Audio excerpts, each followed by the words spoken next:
Sachin GIDC police और दोनों कंपनियों की संयुक्त पहल से सचिन जीआईडीसी स्थित कलर टेक्स और एमी ऑर्गेनिक कंपनी में एक सफल मॉक ड्रिल का आयोजन किया गया। हाल ही में राजकोट में लगी आग में 27 से ज्यादा लोगों की जान चली गई है। अब इस घटना से सूरत का सिस्टम अलर्ट हो गया है। इस घटना को देखते हुए सहायक पुलिस आयुक्त प्रथम की अध्यक्षता में डिवीजन के पुलिस निरीक्षक जीआर चौधरी और सचिन जीआईडीसी पुलिस स्टेशन के 3 पुलिस अधिकारी और 20 पुलिस कर्मियों के साथ साथ एमी ऑर्गेनिक कंपनी की फायर टीम पर्याप्त अग्नि सुरक्षा उपकरणों के साथ घटना में शामिल हुई। अग्नि दुर्घटना के कारण गैस रिसाव के संबंध में समय सीमा के भीतर शून्य हताहत के साथ एक सफल फायर मॉक ड्रिल को अंजाम दिया गया। पुलिस कर्मियों और एमी ऑर्गेनिक कंपनी के कर्मचारियों को आवश्यक मार्गदर्शन दिया गया और आग लगने की स्थिति में क्या करना है और कैसे आग लगती है इसके बारे में जानकारी दी गई। विभाग ने लोगों को बचाया। તાજેતરમાં રાજકોટ શહેરમાં ગેમ ઝોનમાં આગના અકસ્માતના બનાવની એક ખૂબ જ દુઃખદ ઘટના બનેલી છે, જે અનુસંધાને તકેદારીના પગલાંના ભાગરૂપે સુરત શહેર પોલીસ અને અન્ય સરકારી વિભાગોના સંયુક્ત ઉપક્રમે અલગ અલગ દિશામાં અલગ અલગ કામગીરી થઈ રહેલી છે। આવા બનાવો બનતા અટકાવવા, લોકોમાં જાગૃતિ લાવવા અને અલગ અલગ એકમોમાં સેફ્ટીના મેજર્સ લેવામાં આવે છે કે સેફ્ટીના ઇક્વિપમેન્ટ્સ પૂરતા પ્રમાણમાં છે અને આવા કોઈ અકસ્માતના બનાવ બને તો લોકો તૈયાર છે અથવા કોઈ એકમમાં કામ કરતા કર્મચારીઓ અધિકારીઓમાં એવી સ્કિલ છે।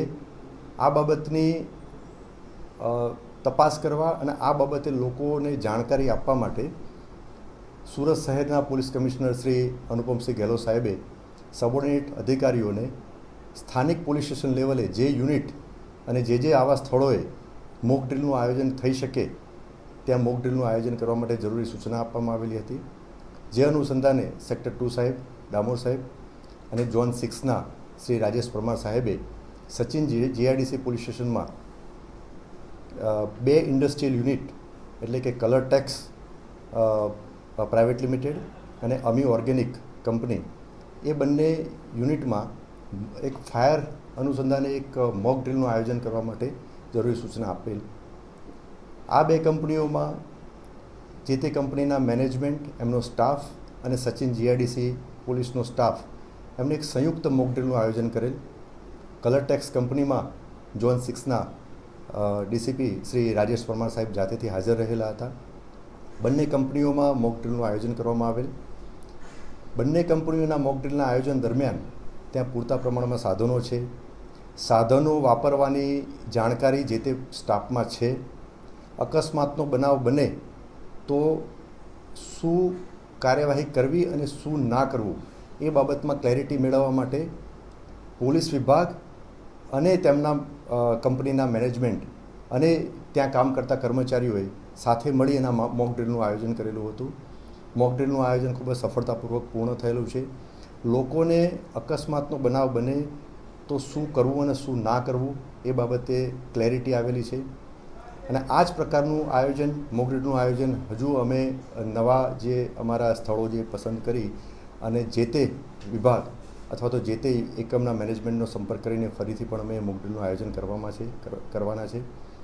આ જ પ્રકારે જો મોક ડ્રિલનું આયોજન થાય તો લોકો જાગૃત થાય, લોકોમાં જાણકારી આવે અને આવા જે દુઃખદ અકસ્માતના બનાવો બનતા અટકે અને જો બનાવ બને તો એમાં મિનિમમ કેઝ્યુઅલિટી થાય એવા સેફ્ટી મેજર્સ લેવામાં આવે, જે બાબતે આ મોક ડ્રિલનું આયોજન કરેલું। આ મોક ડ્રિલમાં કેટલા લોકોએ જાણકારી લેવા પહેલાં કેટલા લોકોએ આનો ફાયદો ઉઠાવ્યો છે? સચિન જીઆઈડીસી પોલીસ સ્ટેશનના પીઆઈ અને લગભગ 20 સ્ટાફ અને કલર ટેક્સના લગભગ 100ની આસપાસ અને અમી ઓર્ગેનિકના લગભગ 80થી 90 સ્ટાફ કર્મચારીઓ આ મોક ડ્રિલમાં આયોજનમાં ભાગ લીધેલો હતો। પોલીસ દ્વારા કે તંત્ર દ્વારા આગળ કોઈ આ સોસાયટી કે અન્ય જગ્યા પર આવી કોઈ કાર્યક્રમ યોજીને લોકોને જાગૃત કરવામાં આવશે ખરા? હા, હજુ આ બાબતે અમે એક્સપ્લોર કરી રહ્યા છીએ કે જ્યાં લોકોની ભીડ ભેગી થાય અને જ્યાં જ્યાં આવા પ્રકારના મોક ડ્રીલની જરૂરિયાત થાય ત્યાં ત્યાં અમે મોક ડ્રીલનું આયોજન કરશું. પ્રાયોરિટીમાં અમે સચિન જીઆઈડીસી પોલીસ સ્ટેશનમાં જે ઇન્ડસ્ટ્રીયલ યુનિટ જે છે એને પ્રાયોરિટી આપી અને ત્યાં પ્રાથમિકતા આપેલી છે મોક ડ્રીલનું આયોજન કરવા માટે. સચિન વિસ્તારમાં ઘણી જગ્યાએ બજારો ભરાય છે, ત્યાં મોટી સંખ્યામાં લોકોનો મેળો ભરાય છે. એવી જગ્યામાં આવી કોઈ વસ્તુની સુવિધા નથી. તેના વિશે શું કાર્યવાહી પોલીસ કરશે કે તંત્ર કરશે?